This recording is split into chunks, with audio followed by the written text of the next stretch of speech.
প্রথমেই বলে রাখি, এই ভিডিওটি শেষ পর্যন্ত দেখুন, মনোযোগ দিয়ে শুনবেন। বন্ধুরা, আজ তোমাদের জন্য একেবারে নতুন কড়াকড়ি ভিডিও নিয়ে চলে এলাম। তাহলে চলো শুরু করি। রাত তখন 12টা পেরিয়েছে।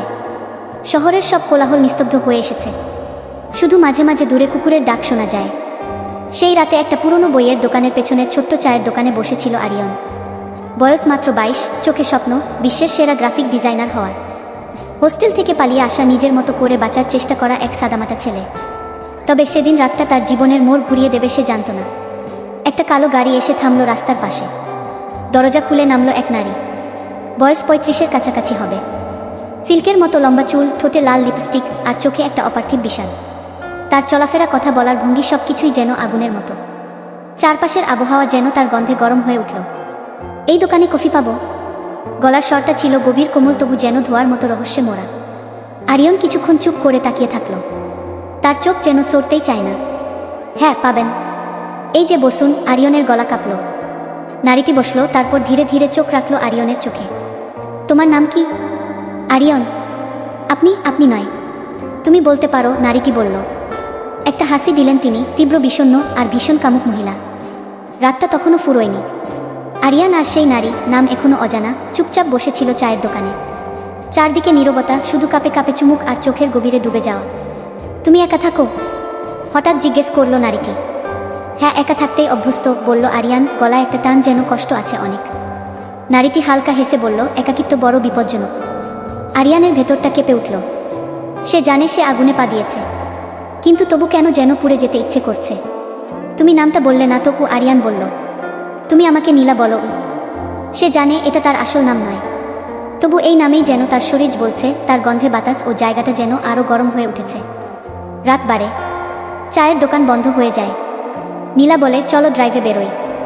শহরকে এমন নির্জন রূপে দেখেছো কখনো? আরিয়ন রাজি হয়ে যায়। গাড়ি ছুটতে থাকে শহরের ফাঁকা রাস্তায়।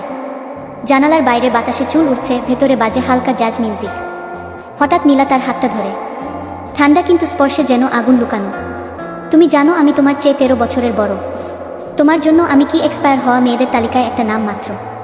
তবু কেন তোমার দিকে তাকালেই শরীর কাঁপে? আরিয়ান কিছু বলে না, শুধু তাকিয়ে থাকে। আমি ভুল করছি জানি, নীলা ফিসফিস করে বলল। তবুও।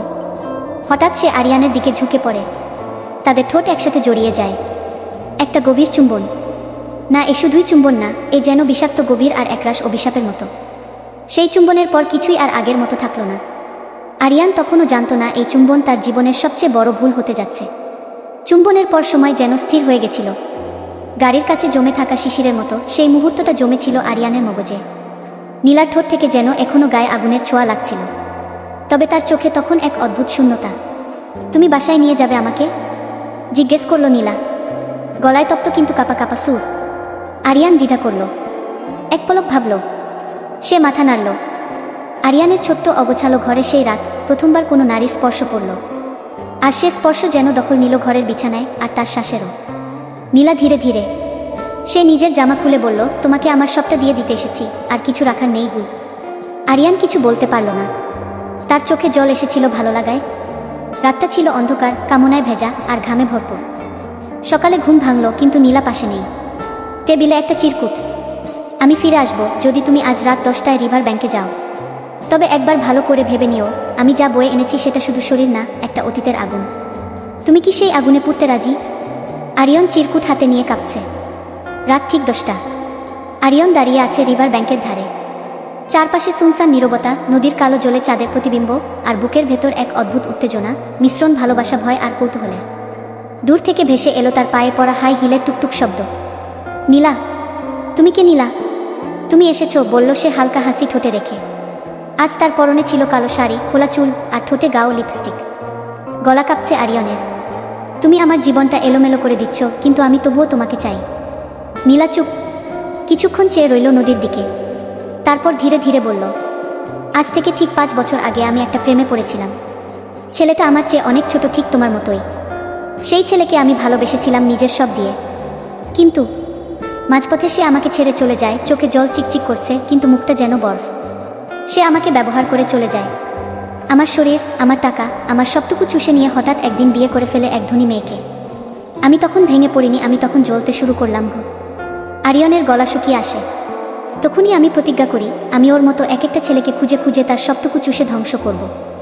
যারা বয়সে ছোট, চোখে স্বপ্ন কিন্তু মনের ভিতরে লোভ, আমি তাদের ভালোবাসা দেখাবো, তারপর ধীরে ধীরে টেনে নিয়ে যাব সেই আগুনে যেখানে আমার জীবনটা পড়েছিল। আরিয়নের চোখ বিস্ময়ে বড় হয়ে যায়। তাহলে আমি কি শুধুই তোমার প্রতিশোধের একটা অংশ? নীলা কিছু বলে না। সে ধীরে ধীরে কাছে এসে দাঁড়ায়, আরিয়নের গালে হাত রাখে। আমি জানি না আরিয়ন, তোমার চোখে যখন তাকাই আমার নিজের প্রতিশোধ ভুলে যেতে ইচ্ছে করে, কিন্তু তুমি কি পারবে সেই আগুনে দাঁড়িয়ে আমাকে ভালোবাসতে? আরিয়ন বলে, তুমি পুড়ে যেও, আমি ছায়া হব। সেই মুহূর্তে তারা জড়িয়ে ধরে একে অপরকে। নদীর ওপার থেকে হঠাৎ ভেসে আসে গাড়ির আওয়াজ, হর্নের শব্দ, তারপর একটা গুলির শব্দ। ধাই। আরিয়ন চমকে ওঠে। নীলা পড়ে যায় তার বুকে। রক্ত! নীলা! আরিয়ন চিৎকার করে ওঠে। নীলার ঠোঁট ফেটে এক ফালি হাসি দিয়ে ফিসফিস করে সে বলে, যাকে ছেড়ে এসেছিলাম সে ফিরে এসেছে। নীলা, চোখ খুলো প্লিজ। আরিয়নের গলা ফেটে যাচ্ছে। নীলা ফিসফিস করে বলল, ও এসেছো রিয়াজ। কে রিয়াজ? আরিয়নের চোখ বিস্ময়ে ছলছল করে। নীলা চোখ বন্ধ করে অতীতের ঝড়ের মতো সব খুলে বলে দেয়। 5 বছর আগের কাহিনী। রিয়াজ ছিল এক উচ্চ মধ্যবিত্ত পরিবারের ছেলে, বয়সে নীলার চেয়ে 8 বছরের ছোট। নীলা তখন এক ডিভোর্সি, বাঁচার শেষ আশ্রয় খুঁজছিল কারো চোখে। রিয়াজ তাকে ভালোবাসার অভিনয় দেখিয়ে তার দেহ, তার টাকা, এমনকি তার আবেগও ভোগ করেছিল। একটা সময় সে বিয়ে করে ফেলে তার বাবার পরিচিত একজন রাজনীতিকের মেয়েকে, আর নীলাকে ফেলে রেখে যায় একরাশ অপমান আর কাদা ছুঁড়ে। নীলা বেঁচে ছিল শুধু প্রতিশোধের আগুনে। সে পাল্টে ফেলে নিজের চেহারা, লাইফস্টাইল, নাম হয় নীলা। তারপর ছেলেদের খুঁজে নেয় যারা দেখতে ভাবনায় বয়সে ঠিক রিয়াজের মতো। প্রতিটা সম্পর্কেই সে প্রেমের নামে ঢুকিয়ে দেয় বিষ। কিন্তু আরিয়ন ছিল আলাদা। সে খাঁটি ছিল, ভালোবাসতে জানত। আর এই প্রথম নীলা চেয়েছিল সব ভুলে যেতে। তারপর নীলা কাহিনী শেষ করতেই আরিয়ন চিৎকার করে উঠে দাঁড়ায়। রিয়াজ, তুই যা করেছিস তার জন্য আজ তোর বিচার হবে। হঠাৎ ছায়া থেকে বেরিয়ে আসে এক লম্বা ছেলেটা। চকচকে ব্ল্যাক শার্ট, চোখে সানগ্লাস, হাতে পিস্তল, ঠোঁটে ঠান্ডা এক হাসি। তুই কি ভেবেছিলি আমি তোকে ছেড়ে দেব নীলা? তুই শুধু আমার ছিলি, আর আমার থাকবি না এটা মেনে নেব কিভাবে? নীলা কাঁপতে কাঁপতে বলে, তুই যা করেছিলি তাতে আমি মরেছিলাম অনেক আগেই। আজ শুধু আমার শরীরটা মারা যাবে, আত্মা নয়। রিয়াজ গুলি চালাতে যায়। ঠাই! আরিয়নের হাতে তখন সেই ছেলেটারই ফেলে যাওয়া বন্দুক। একটা গুলি গিয়ে লাগে রিয়াজের কাঁধে। সে চিৎকার করে পড়ে যায়। আরিয়ন দৌড়ে এসে নীলাকে কোলে তোলে। তুমি মরতে পারো না, আমি তো এখনো বলতে পারিনি তোমায় ভালোবাসি। নীলা হালকা হাসে, তারপর ফিসফিস করে, তুমি আগুনে হাত রেখেছ আরিয়ন, এখন আর পিছু ফেরার পথ নেই। তার চোখ বন্ধ হয়ে আসে। আগুন এখন আরিয়নের ভিতর। চোখ মেলে চাঁদকে দেখে নীলা। ধীরে ধীরে ভিজে উঠছে চোখ। আরিয়নের কোলে মাথা রেখে সে বলল, আমি বাঁচতে চাই এবার, সত্যি করে তোমার জন্য। কিন্তু সময় তো আমার শরীরে আগেই শেষ লিখে দিয়েছে। আরিয়নের চোখও ভিজে গেছে। সে চিৎকার করে উঠে, না না, তুমি মরতে পারো না। তুমি আমার নেশা, আমার ধ্বংস, কিন্তু তবুও আমারই সব। তারপর হাসপাতালে নীলা তখন ইকুতের সময়ের সঙ্গে লড়ছে। আরিয়ন বসে আছে বাইরে, ছেঁড়া জামা আর কাচের মতো ভাঙা মন নিয়ে। রিয়াজ পুলিশের হাতে ধরা পড়েছে, কিন্তু আরিয়নের শেষ হাসি রয়ে গেছে ওই গুলিতে, ওই রক্তে। ডাক্তার এসে বলল, ভাগ্য ভালো, গুলিটা ক্রিটিক্যাল জায়গায় লাগেনি, তবে কিছুদিন বিশ্রাম দরকার। আরিয়নের বুকের উপর থেকে যেন পাথর নেমে যায়।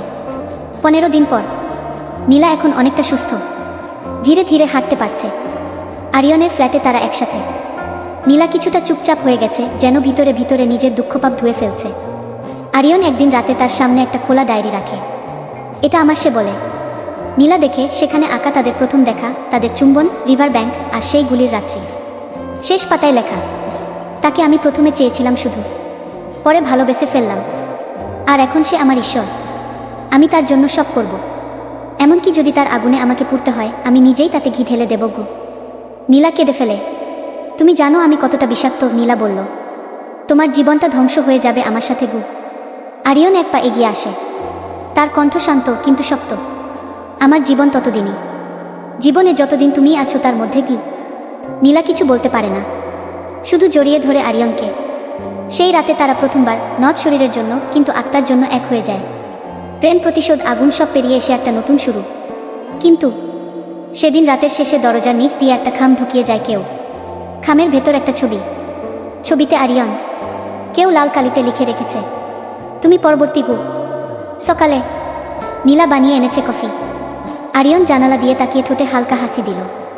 দুজনের মাঝে আজ আর কোনো ছায়া নেই, কিন্তু টেবিলের উপর তখনও পড়ে আছে কাল রাত্রের খাম। ছবিতে আরিয়নের ক্লাসের এক বন্ধু রাহাত, যার সাথে তার এখনো মাঝে মাঝে কথা হয়। তাদের দুজনকে দেখা যাচ্ছে এক রেস্তোরাঁয়। ছবির নিচে কালো কালিতে লেখা, সবাইকে বিশ্বাস করলে তুমি একদিন শেষ হয়ে যাবে গু। আরিয়ন চুপচাপ ছবিটা দেখে। নীলা জিজ্ঞেস করে, কে পাঠালো এটা? আরিয়ন মাথা নাড়ে, কেউ আমাদের পেছনে লেগেছে, কিন্তু এটা তুই না, আমি ফিনিশ করব। এবার খেলাটা আমার। নীলা বলে, আরিয়ন তুই তো সাধারণ ছেলে ছিলি, বই পড়তিস, গান শুনতিস, স্বপ্নে বাঁচতিস। আজ তুই কার হয়ে উঠছিস? আরিয়নের চোখে তখন আগুন। তুই আমাকে আগুনে নামতে শেখাচ্ছিস নীলা। এখন আমি সেই আগুনেই ঘর বানাতে শিখে যাচ্ছি গু। রাত 11টা। আরিয়ন রাহাতকে কল দেয়। ভাই কেমন আছিস? রাহাত একটু অপ্রস্তুত, ভালো। তুই কোথায়? তোর পাশে গু। ঠিক সেই সময় রাহাতের ঘরের জানালার পাশে দাঁড়িয়ে পড়ে আরিয়ন। রাহাত চমকে যায়। তুই এখানে? কি রে? আরিয়ন একটা খাম বের করে দেয় তার সামনে। এই ছবি কে তুলেছে? তুই কার সাথে যোগাযোগ করিস? কে আমার পেছনে? রাহাত ঘেমে ওঠে। দোস্ত, বিশ্বাস কর, আমি তোকে ফাঁসাতে চাইনি। আমাকে ব্ল্যাকমেইল করছিল এক মহিলা। ওর নাম ছিল মায়া। বলেছিল তোর ব্যাপারে যদি তথ্য না দিয়ে আমার কিছু করবে। আমি ভয় পেয়ে গিয়েছিলাম গু। আরিয়নের চোখ ছায়াময়। মায়া? ফিসফিস করে বলে সে। নীলা ঘরে ঢোকে তখনই। তার চোখে শক। সে বলে, মায়া? মায়া আমার বোন। ঘরটা হঠাৎ ঠান্ডা হয়ে যায়। আরিয়ন ধীরে ধীরে বসে পড়ে। তাহলে এই যুদ্ধ শুধু প্রেমের না, এটা রক্তের যুদ্ধ। বোন বনাম বোন, ভালোবাসা বনাম প্রতিশোধ। নীলা গলা শুকিয়ে বলে, মায়া আমাকে দোষী ভাবে, মনে করে আমি তার জীবন ধ্বংস করেছি। সে জানে না আমি আসলে তার জন্যই সব হারিয়েছিলাম গু। আরিয়ন বুঝতে পারে, সে এখন শুধু প্রেমিক না, সে দুই নারীর মাঝের দাবার গুটি। কিন্তু এবার সে দাবা খেলবে না, বোর্ডটাই উল্টে দেবে। এক মেয়ের পেছন থেকে শট, লাল জামা, খোলা চুল। সে তাকিয়ে আছে এক কম্পিউটার স্ক্রিনে। স্ক্রিনে লাইভ ক্যামেরা, আরিয়ন আর নীলার দৃশ্য। মেয়েটা ঠোঁটে হালকা হাসি টানে, চোখে আগুন। খেলা তো এখনো শুরুই হয়নি দিদি, এবার আমার পালা গু। রাতের আকাশে একফালি চাঁদ, নদীর জল ঠান্ডা, আর বাতাসে অদ্ভুত একটা সিসকার শব্দ। সেই রাতে নীলা তাকে সব খুলে বলে। মায়া আমার ছোট বোন। ছোটবেলা থেকে আমরা সব কিছু ভাগ করতাম, খেলনা, জামা, এমনকি মা বাবার ভালোবাসাও। কিন্তু বড় হয়ে আমি ভাগ করে ফেললাম তার ভালোবাসাও। আরিয়ন স্তব্ধ। নীলা ফিসফিস করে বলল, আমি জানতাম না রিয়াজ আগে মায়ের প্রেমিক ছিল। ও আমাকে ভালোবাসার অভিনয় করছিল, আর আমি বুঝতে পারিনি আমি আসলে বোনের প্রেমিককে ছিনিয়ে নিচ্ছি গু। আরিয়নের মনে ভেসে ওঠে রিয়াজের মুখ। সে বুঝতে পারে নীলা শুধু প্রতিশোধের আগুনে পুড়ে না, অভিমানের দহনেও ঝলসে গেছে। আর সেই আগুনেই জন্ম নিয়েছে আজকের মায়াগী। পরদিন আরিয়নের ফোনে আবার আসে একটা ভিডিও মেসেজ। ভয়ঙ্কর কোডের ভিডিও, যা কেউ হ্যাক করেই পাঠিয়েছে। ভিডিওতে দেখা যাচ্ছে নীলার একটা ছবি, পেছনে লেখা, তাকে বাঁচাতে চাইলে একা এসো। সময় রাত 1টা, জায়গা ফ্যাক্টরি রোড, পুরনো গুদামঘর। আরিয়ন জানে এটা একটা ফাঁদ। রাত 1টা, পুরনো গুদামঘর। ঘরে হালকা ধোয়া, ছায়া ছায়া আলো। আরিয়ন ঢোকে, পেছনে গেট বন্ধ হয়ে যায়। দেয়ালে হেলান দিয়ে দাঁড়িয়ে আছে মায়া। লাল জামা, ঠোঁটে অন্ধকার হাসি, চোখে বিদ্রুপ। তুমি আসবে জানতাম, সে বলে। তুমি যা করছো এটা কার উদ্দেশ্যে? আমার না তোমার বোনের? আরিয়ন প্রশ্ন ছুড়ে দেয়। মায়া এগিয়ে আসে, গলায় শীতল কণ্ঠ। আমি কিছু হারাইনি, শুধু প্রেমিক না, আমি হারিয়েছি আমার বোনকে। একটা সময় আমি শুধু চাইতাম দিদি ফিরে আসুক, কিন্তু এখন আমি চাই ওর সব কিছু ধ্বংস হোক। যে আগুনও পুড়েছে, এবার আমি সেই আগুন দিয়ে ওকে শেষ করব। আরিয়ন চোখ মেলে চেয়ে থাকে চুপচাপ। তার ঠোঁটের কোণে উঠে আসে এক টুকরো বিদ্রুপ। তুমি দিদির ধ্বংস চাও? তবে এবার ভালো করে শোনো মায়া, আমি এখন ওর পাশে দাঁড়িয়ে আছি। তুমি যা করতে এসেছো তা যদি প্রেমের বিরুদ্ধে হয়, তাহলে এবার তুমি আমার প্রতিপক্ষ গো। হঠাৎ আলো নিভে যায়। ঘরে ঢুকে পড়ে এক মুখোশধারী, হাতে অস্ত্র। নতুন খেলোয়াড়। গলির আওয়াজ। থাই থাই। কেউ পড়ে যাচ্ছে, কেউ পালাচ্ছে। আর ধোয়ার মধ্যে দাঁড়িয়ে যায় 3টি ছায়া, নীলা, মায়া, আরিয়ন একসাথে। শেষে কে কার? ছায়া যখন ছায়াকে ছুঁড়ে ফেলে, গুদামঘরের মধ্যে তখন শুধু ধোয়া, ঘামে মাখা নিঃশ্বাস আর গুলির বারুদের গন্ধ। গলির শব্দ থেমেছে। মুখোশধারী পড়ে গেছে মাটিতে, গলায় লাল রুমাল, যার মাথায় লেখা আর আই। আরিয়ন নিচু হয়ে দেখে লোকটাকে। তার চোখে বিস্ময়। এটা তো রিয়াজের লোক। তাহলে রিয়াজ এখনো খেলায় আছে? নীলা চুপচাপ দাঁড়িয়ে। মায়া হঠাৎ কাঁপতে কাঁপতে বলে, ওরা আমাকে ব্যবহার করছে। নীলা এগিয়ে আসে, চোখে জল। তুই শুধু বোন না মায়া, তুই আমার হারানো আমি। আমি তোকে কখনোই শত্রু ভাবিনি গিয়ে। মায়া ফেটে পড়ে, তুই জানিস না আমি কতদিন আয়নার সামনে দাঁড়িয়ে তোর মতো হতে চেয়েছি, তোর মতো শক্ত সুন্দর দুঃসাহসী। আর আজ আমি তোকেই ভাঙতে এসেছি, কারণ তুই হারিয়ে ফেলেছিলি নিজেকে গু। এক অদ্ভুত নিস্তব্ধতা। আরিয়ন তখন হঠাৎ গলা খেকে নিয়ে বলে, আমরা সবাই কারো না কারো প্রেমে ভুলেছি আমরা কারা। তবে এখনো যদি সময় থাকে চলো নিজের মুখোশ খুলে ফেলি। এখন, ঠিক এখন, না হলে রিয়াজ জিতে যাবে। আর আমরা থেকে যাব একটা বিষাক্ত গল্পে, নামহীন চরিত্র হয়ে। কি নীলা মায়া দুজনেই তাকিয়ে থাকে তার দিকে।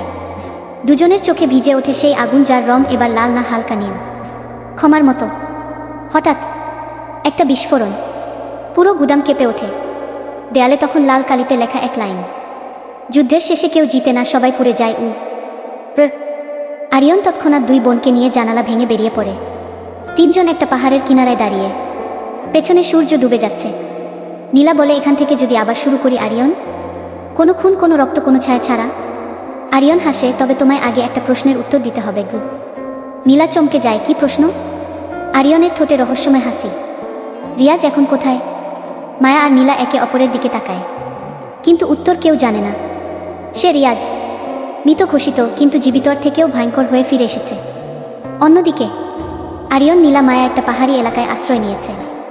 আরিয়ন রাতে একা বসে ডায়েরি লিখছে, আমার প্রেম আমার ধ্বংস ছিল, এখন প্রেমটাই আমার অস্ত্র। আমি ভাঙা ছেলেটা নই আর, আমি এখন নীলার প্রেমিক, মায়ের বন্ধু। আর রিয়াজের দুঃস্বপ্ন গু। তখনই একটা ফোন আসে, নাম্বার আননেও। আরিয়ন রিসিভ করে। ওপাশ থেকে একটা ঠান্ডা গলা, মায়া, নীলা, তোদের সবাইকে আমি একসাথে পড়াবো। ঘড়ি দেখ, সময় শুরু হয়ে গেছে গু। ফোনটা কেটে যায়। একটা ঘড়ি টিকটিক করছে, একটা টাইমার। 3 দিন 14 ঘন্টা 5 মিনিট বাকি। রিয়াজ যেন একটা গেম চালু করেছে, এবং এবার তার প্লেয়ার শুধু 3 জন না, আরও 7 জন জড়িত। পুরনো শত্রু, পুরনো প্রেমিক, আর একটা অপরাধ সিন্ডিকেট। রাতে আরিয়ন মায়াকে ডাকে একা কথা বলার জন্য। সে বলে, তুই রিয়াজকে চিনিস, ও কি করতে পারে তুই জানিস। এবার প্ল্যান করতে হবে একদম ঠান্ডা মাথায়। তোর সব কন্ট্যাক্ট, স্মাগলার, দুনিয়ার যাকেই চাস জরাস। আমরা কেউ আর নিরীহ না গিয়ে। মায়া তাকায় আরিয়নের দিকে, তুই সত্যি বদলে গেছিস, এখন তুই আগুন খা। আরিয়ন হাসে না, সে শুধু বলে, না মায়া, আমি এখন আগুন না, আমি সেই পানি যে ঠিকমতো পড়লে আগুনও নিভে যায়, আর ভুল পড়লে বিস্ফোরণ হয়। কি ক্যামেরা ধীরে ধীরে পেছনে যায়। একটা অন্ধকার ঘরে রিয়াজ বসে সামনে স্ক্রিনে 3 জনকে দেখে যাচ্ছে। হঠাৎ সে উঠে দাঁড়ায়, বলে, 3 জনকে একসাথে কবর দেব, তবে শুরু করব প্রেম দিয়ে, তোদের সবচেয়ে দুর্বল জায়গা দিয়ে। কি আর স্ক্রিনে ফ্রেমে চালু হয় একটা পুরনো ভিডিও। আরিয়ন অন্য এক মেয়েকে চুমু খাচ্ছে।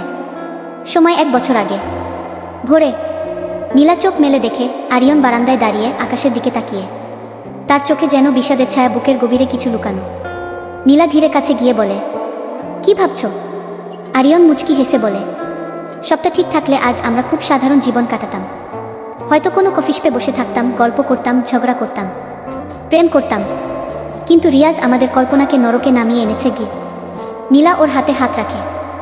আর সেই মুহূর্তেই একটা ফোন আসে মায়ের কাছে। File received from unknown sender. কি ফাইলের নাম 1 year before 4। মায়া প্লে করে। স্ক্রিনে দেখা যায় একটা কফি শপ। আরিয়ন বসে আছে, সামনে এক অচেনা মেয়ে। তারা হেসে কথা বলছে। তারপর হঠাৎ মেয়েটা ওর দিকে এগিয়ে যায় আর একটা গভীর চুমু খায়। আরিয়ন ফিরে চুমুটা ধরে রাখে। ভিডিও থেমে যায়। নীলা আর মায়া দুজনেই স্তব্ধ। একসাথে বলে ওঠে, এইটা কি? আরিয়ন কিছু বলতে যায়, কিন্তু নীলা কাপা গলায় বলে, তুই কি আমাদের মাঝে থাকাকালীন অন্য কারো সঙ্গে ছিলি? আরিয়নের চোখে যেন এক মুহূর্তে বিস্ফোরণ ঘটে। সে চিৎকার করে। না, সে শান্ত গলায় বলে, না, সেটা মিথ্যা। ভিডিওটা আসল, কিন্তু গল্পটা অর্ধেক। ও ছিল রিয়াজের লোক, আমাকে ফাঁসাতে, ধ্বংস করতে পাঠানো হয়েছিল। মায়া জোরে চেঁচিয়ে ওঠে, তুই আমাদের কাছে এসে সত্য বলিসনি কেন? আরিয়ন ধীরে চোখ বন্ধ করে, কারণ আমি ভয় পেয়েছিলাম। যদি তোমরা সত্যিটা না বুঝো, যদি তোমরা আমাকে ফেলে দাও। তোমাদের দুজনের ভালোবাসা আর আমার ভুল, এটাই ছিল রিয়াজের সবচেয়ে বড় অস্ত্র। আর সে এবার ঠিক সেই জায়গায় আঘাত করেছে। অন্যদিকে রিয়াজ একটা বড় ঘরে ঢোকে।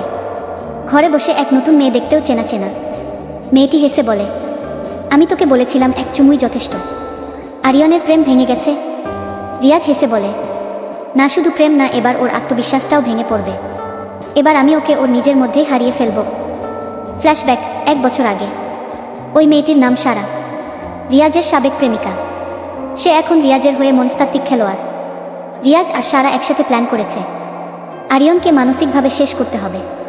ও যেন আর কাউকে বিশ্বাস না করে পারে, না নীলা, না মায়া, এমনকি নিজেকেও না। রাতে নীলা আরিয়নের কথা বন্ধ। মায়া সবসময় ফোনে কারো সঙ্গে কথা বলছে। আরিয়নের সন্দেহ বাড়ছে। এবার খেলা শুরু হয়েছে নীরব পাগলামির, যেখানে কথা নেই, বিশ্বাস নেই, শুধু চোখের ভাষা, দূরত্ব আর প্রতিহিংসা। একটা অন্ধকার রুমে এক অদৃশ্য কণ্ঠে ফিসফিস করে, ভালোবাসা দিয়ে শুরু করেছিলাম, এখন শেষ করব বিশ্বাসঘাতকতায়। সবাই খেলে ভালোবাসার জন্য, কেউ কেউ খেলে ধ্বংসের। 0 ঘন্টা 58 মিনিট বাকি। The countdown ends. ঘড়ির কাঁটা থেমে আছে, না সময় থেমে যায়নি, ভালোবাসা থেমে গেছে। আরিয়ন ঘরের কোণে বসে, তার মুখে আর সেই আগের আগুন নেই, আছে ক্লান্তি, ক্ষত আর শূন্যতা। তার সামনে পড়ে আছে রিয়াজের পাঠানো সেই ভিডিওর প্রিন্ট করা ছবি। নীলার মুখে হতাশা, মায়ের মুখে অদ্ভুত এক নীরবতা। আরিয়ন বলে, যদি সত্যিই তোমরা আমার পাশে না থাকো, তাহলে আমি এবার একাই সব শেষ করব, একদম একাই। অন্যদিকে রিয়াজ একটা মনিটরে তাকিয়ে, তার পেছনে সারা দাঁড়িয়ে। সারা বলে, ও ভেঙে গেছে, তুমি জিতেছ গু। রিয়াজ ঠোঁটে একপাশে হালকা হাসি টেনে নেয়। না, এখনো না।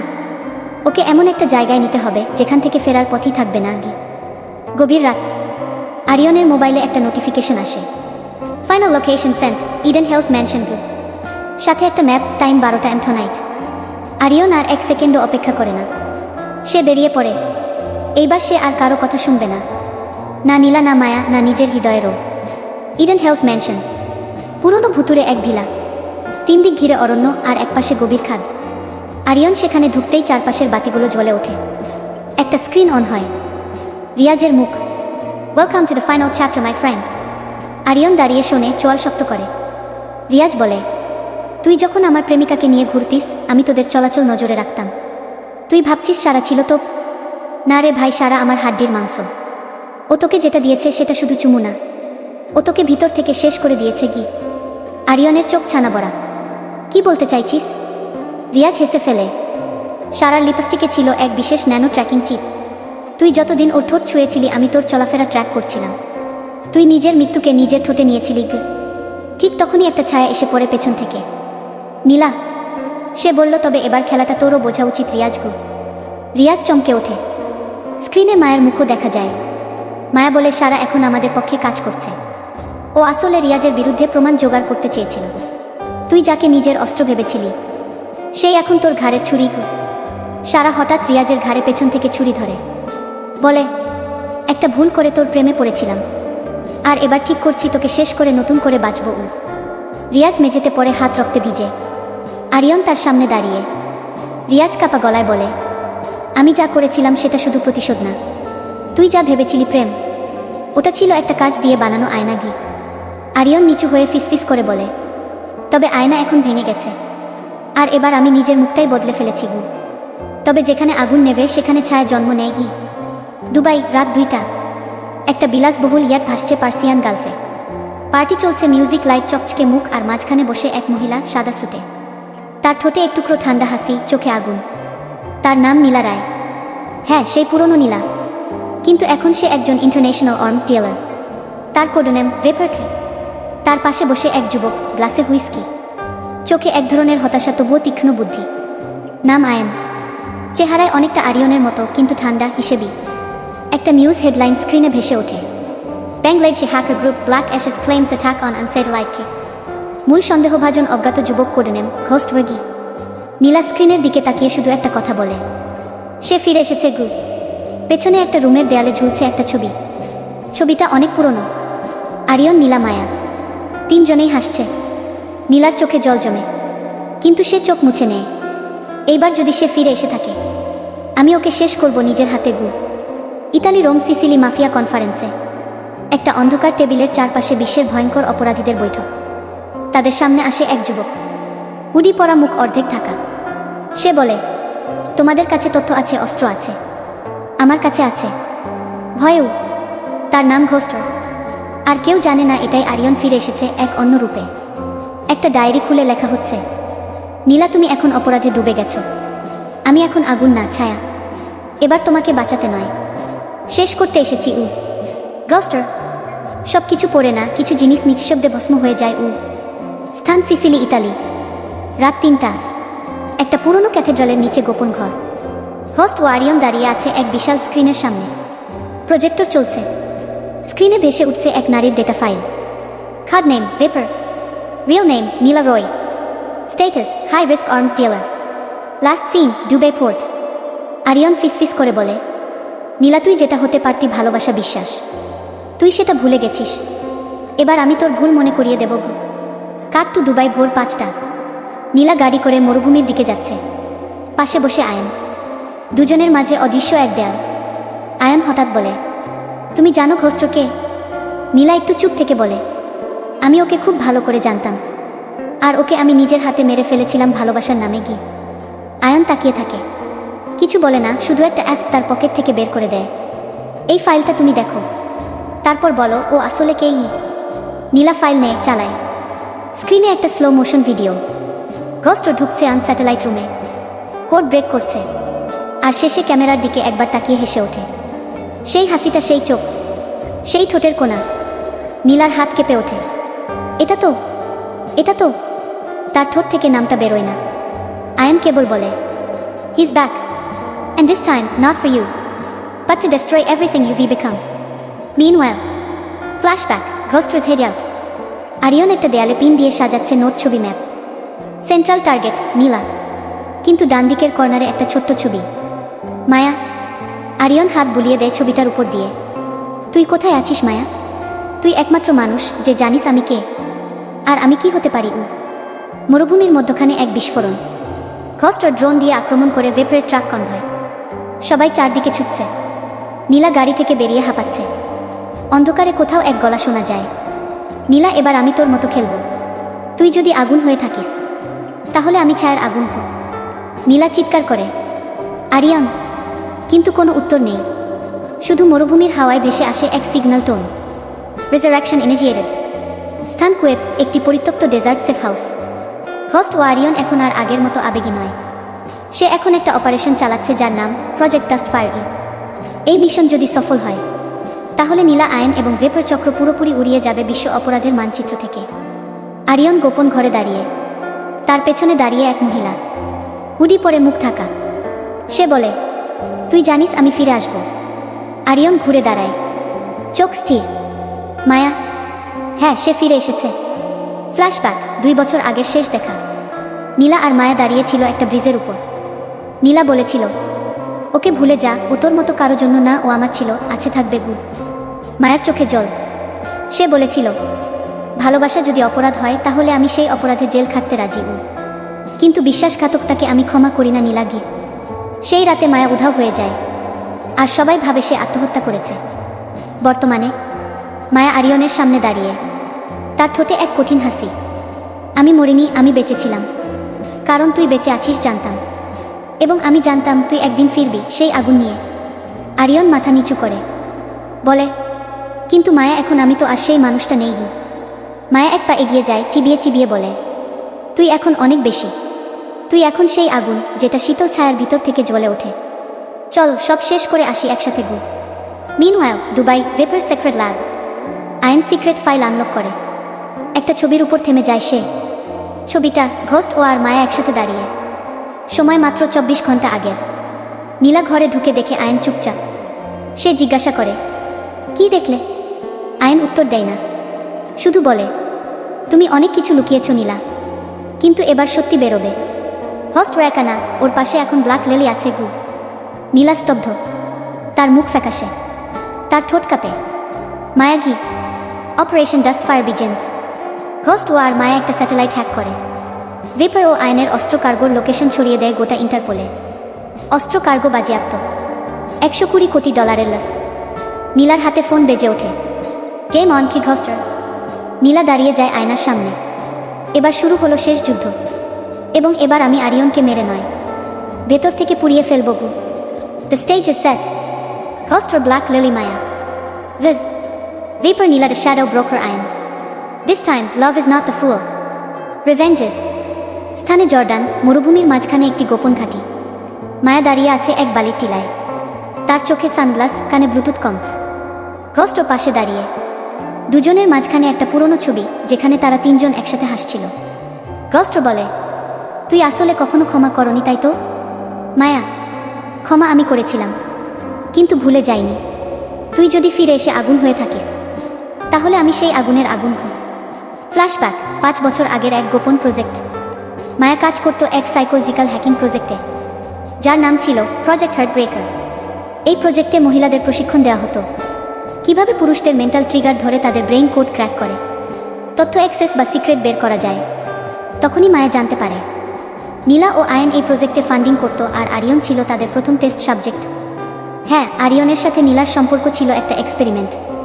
মায়া বুঝে গিয়েছিল ভালোবাসা ছিল না, ছিল সিমুলেশন। আর সেই কারণেই সে হারিয়ে যায়, তৈরি হয় নিজেকে নতুন করে, হয়ে ওঠে ব্ল্যাক লিলি। বর্তমানে ভেপার্স লেয়ার, ইস্তানবুল। নীলা এখন আয়নের সাথে বসে নতুন একটা প্ল্যানের ম্যাপ তৈরি করছে। আয়ন বলে, তাদের থামাতে হলে আমাদের হোস্ট ওয়ের বড় দুর্বলতা খুঁজে বের করতে হবে, আর সেটা হলো মায়াগী।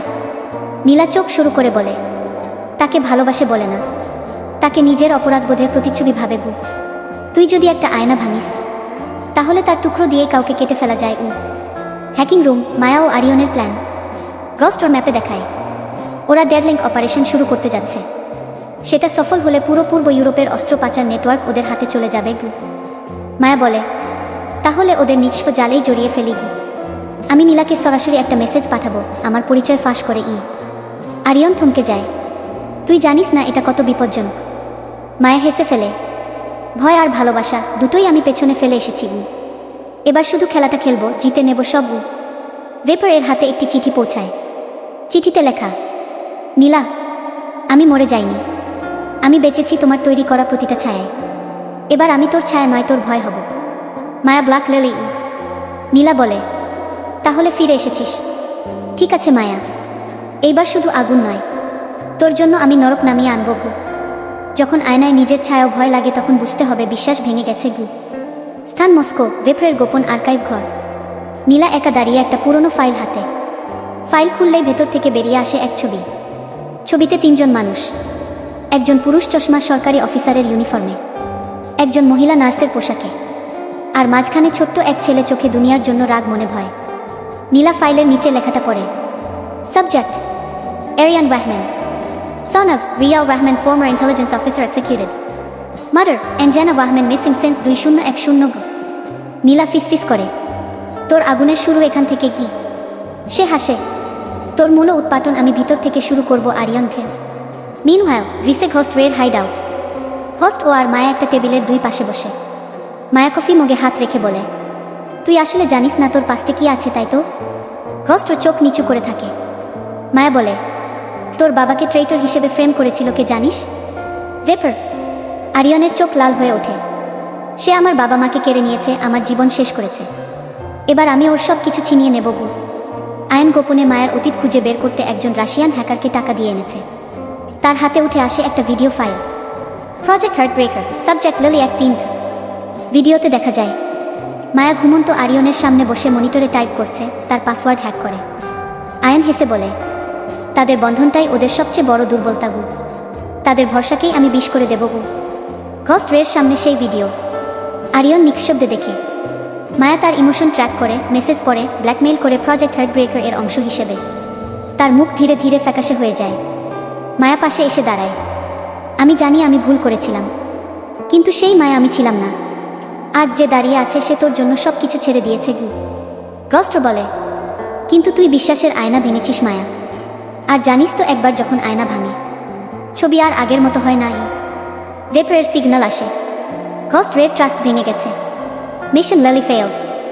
নীলা আয়নের দিকে তাকিয়ে বলে, এখন তাকে শেষ করতে শুধু একটা ট্রিগার দরকার। আর স্ক্রিনে ভেসে ওঠে, next target black lily, status eliminate. স্থান কায়রো, মায়ের সেফ হাউস। রাত 2টা, ঝড়ের রাত, আকাশে বিদ্যুৎ চমকাচ্ছে। মায়া জানলার পাশে দাঁড়িয়ে, তার চোখে যেন অজানা কিছু অপেক্ষা করছে। হঠাৎ দরজার তালা ক্লিক করে খুলে যায়। হোস্ট ঢুকে পড়ে, চোখে আগুন, হাতে বন্দুক। সে একটাও কথা না বলে বন্দুক তুলে ধরে। মায়া কাঁপে না, সে শুধু বলে, তুই কি সত্যিই আমাকে মারতে এসেছিস আরিয়ন? গস্ট ফিসফিস করে, তুই শুধু আমাকে না, আমার বিশ্বাস, আমার অস্তিত্বটাই ভাঙছিস। আজ এখানেই সব শেষ হবে। ফ্ল্যাশব্যাক 7 বছর আগে, প্রজেক্ট হার্ট ব্রেকার ল্যাব। নীলা আর আয়ন বসে আছে এক পর্যবেক্ষণ কক্ষে। মায়া তখন অল্প বয়সী, কাঁচা চোখ, ভিতরের দ্বিধা। ক্যামেরার সামনে আরিয়ন, যাকে তখনও সাবজেক্টও বলা হতো। নীলা চুপচাপ বলে, ও ছেলেটা বেশি বুদ্ধিমান, আমাদের কন্ট্রোলের বাইরে চলে যাবে গু। তাকে ভেঙে ফেলতে হবে ভালোবাসা দিয়ে, বিশ্বাস দিয়ে, তারপর বিশ্বাসঘাতকতা দিয়ে কি? আয়ন হাসে। তাহলে লেলিকে খেলায় নামাও। বর্তমানে ঘোস্ট ওয়েও মায়ের মুখোমুখি। মায়া ধীরে ধীরে এগিয়ে আসে। সে বলে, হ্যাঁ, আমি প্রথমে একটা মিশন ছিলাম, তুইও আমার টার্গেট ছিলি, কিন্তু একটা ভুল হয়েছিল গু। আমি তোকে ভালোবেসে ফেলেছিলাম গি। আরিয়নের চোখে জল চলে আসে, কিন্তু মুখে কঠোরতা। Too late, Maya. I'm no longer that boy who believed in you. সে বন্দুকের ট্রিগারে আঙুল রাখে। মায়া চোখ বন্ধ করে। যদি তুই বিশ্বাস না রাখতে পারিস তাহলে আমাকে মেরে ফেল, কিন্তু জেনে রাখো আমি এখনও তোকেই ভালোবাসি গু। ট্রিগার টিপে না আরিয়ন। সে চলে যায় শব্দহীন। মিনওয়াইল নীলা ল্যাব। আয়ন একটা দেনা রিপোর্ট নিয়ে নীলার সামনে রাখে। নীলা পড়ে, চোখ বড় হয়ে যায়। এটা তো অসম্ভব। টিনা ম্যাচ, ঘোস্ট রেইন আর 2 genetic similarity, relation, half brothers. Ion চুপ করে বসে থাকে। আমার মা ছিল তোর বাবার দ্বিতীয় সম্পর্ক, তোর জন্য ও আমার মাকে ছেড়ে দেয়। তুই সব পেয়েছিলি আর আমি শুধু ছায়া। তোর নাম ছিল আগুন আর আমি শুধু ছারখার উ। নীলা ধীরে ধীরে বলে, তাহলে তোদের এই যুদ্ধ, এটা রক্তের আগুন কু। ঘোস্ট ও একা বসে আছে এক পাহাড় চূড়ায়। সে মায়ের ছবিটা দেখে। তার কাঁধে একটা বুলেট স্কার আর হৃদয়ে একটা ফাটল। হঠাৎই তার কানে ভেসে আসে এক ফিসফিসানি, আরিয়ন, আমি মরিনি গি। সে চারপাশে তাকায়, কেউ নেই। ক্যামেরা জুম আউট করে দেখায়, black lily disappears into the mist. যখন ভালোবাসা ছিন্ন হয় তখন প্রতিশোধ আর আত্মার ফারাক থাকে না গি। স্থান, সুইজারল্যান্ড, ভ্যালি অফ সাইলেন্স। সাদা বরফে ঢাকা উপত্যকা। তার মধ্যেই দাঁড়িয়ে আছে ঘোস্ট ব, নিঃসঙ্গ, নিঃশব্দ। তার কানে বাজছে একটা রেকর্ডিং, মায়ের কণ্ঠে। আমাকে ক্ষমা করিস না আরিয়ান, কিন্তু নিজেকে শেষ করিস না। আমি এখনো আছি তোর পাশেই, ছায়ার মতো উ। ঘোস্ট ও চোখ বন্ধ করে, আর ঠিক তখনই তার মাথার পেছনে ঠান্ডা মেটাল ঠেকানো। আয়ন, সে ফিসফিস করে, খেলা অনেক হয়েছে ভাই, এবার আমি তোর গল্প শেষ করতে এসেছি উ। ফ্ল্যাশব্যাক, আয়নের ডায়েরি থেকে। ঘোস্ট ও আমার ভাই, সেই ভাই যাকে আমি পেয়েছি শুধুই ছায়ায়। আমার মা বেঁচে থাকলে আমি হয়তো আরিয়নের জায়গায় থাকতাম, কিন্তু ওর জন্যই আমি হারিয়েছি সব। এখন আমি ওকে কাঁদাতে আসিনি, আমি ওকে গুড়িয়ে দিতে এসেছি গু। অন্যদিকে ভেপার। নীলা এখন ভিন্নভাবে ভাবছে। সে আয়নের উপর কন্ট্রোল হারাতে শুরু করেছে। সে নিজে মায়ের সর্বশেষ লোকেশন ট্র্যাক করে। সেটা দক্ষিণ আফ্রিকার এক পুরনো আশ্রম। নীলা সেখানে পৌঁছে দেখে মায়া এক শিশুর সঙ্গে খেলছে। একটি মেয়ে, 4-5 বছর বয়স। নীলা স্তব্ধ। সে বলে, এই মেয়েটা কার?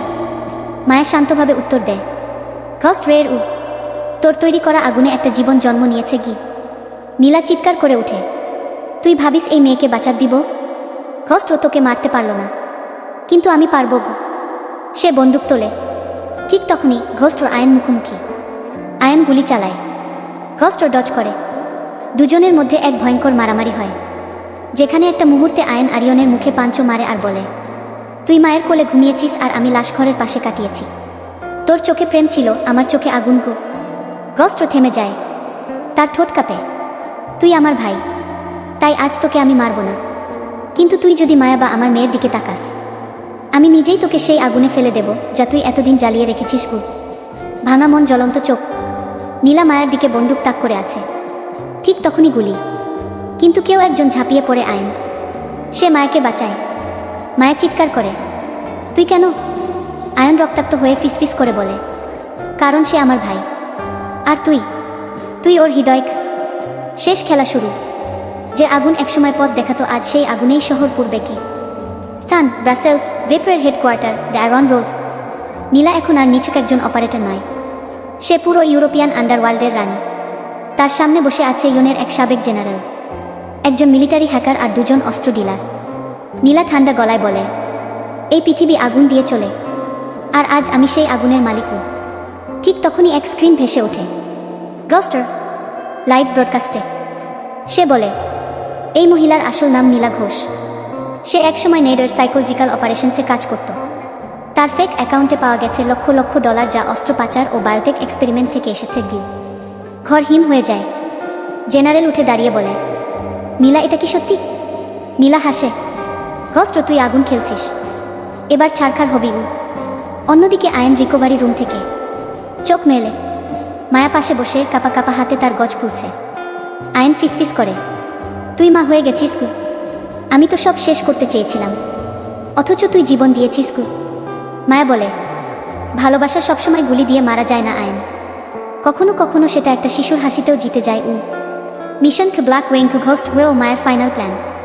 ঘোস্ট বলে, ভেপের মূল সার্ভার আছে লুৎসান শহরের নিচে এক সাবমেরিন ঘাঁটিতে। সেটা ধ্বংস করলেই ওর সিস্টেম ভেঙে পড়বে এবং অস্ত্র পাচার চক্র ধ্বংস হয়ে যাবে গু। মায়া জবাব দেয়, আমি ঢুকবো ডিরেক্টলি নীলার রুমে, তাকে দেখে এসেই ফিরব, অথবা ফিরবি না ঘি। ঘোস্ট থেমে যায়, তার কণ্ঠ কাঁপে। তুই মরতে চাইছিস? মায়া হেসে ফেলে, না, তুই বাঁচিস বলে আমি লড়ছি গি। দেয়ার ওয়ান রোজ, বন্দুকের গর্জন, আগুন, অন্ধকার, গ্যাস, সব কিছুর মাঝে ঘোস্ট মায়াকে খুঁজে বেড়ায়। নীলা ঘিরে রেখেছে নিজেকে এক আর্মড প্রোটেকশন ডোমে। ঘোস্ট সেখানে পৌঁছেই গর্জে ওঠে, ইনাফ নীলা, আজ শেষ। নীলা ট্রিগার তোলে, কিন্তু ঠিক তখনই বুম, আয়ন পেছন থেকে প্ল্যান বা অ্যাক্টিভেট করে। System override initiated. নীলার কণ্ঠ ফেটে যায়, না আয়া। আর এক মুহূর্তে পুরো বিল্ডিং আলোয় ভরে যায়, সব সার্ভার একে একে নষ্ট হয়ে যায়। শেষে আগুনের মাঝে ব্ল্যাক লেলি। মায়া হেঁটে আসে ধোঁয়ার মধ্যে থেকে। ঘোস্ট তার দিকে এগিয়ে যায়। মায়া বলে, সব ছিন্ন ভিন্ন হলো আরিয়ন, কিন্তু আমরা আছি গু। ভালোবাসা মিথ্যে হতে পারে, কিন্তু ভালোবাসার যুদ্ধ তা সবসময় সত্যি গু। ঘোস্ট তার হাতে হাত রাখে, পেছনে তাদের মেয়েটা হাসছে। তারপর তারা একই সঙ্গে 4 জনই চলে যায় আগুনের শহর থেকে এক নতুন ভোরের দিকে। বন্ধুরা, ভিডিওটি ভালো লাগলে লাইক, শেয়ার করে চ্যানেলটি সাবস্ক্রাইব করে পাশে থেকো।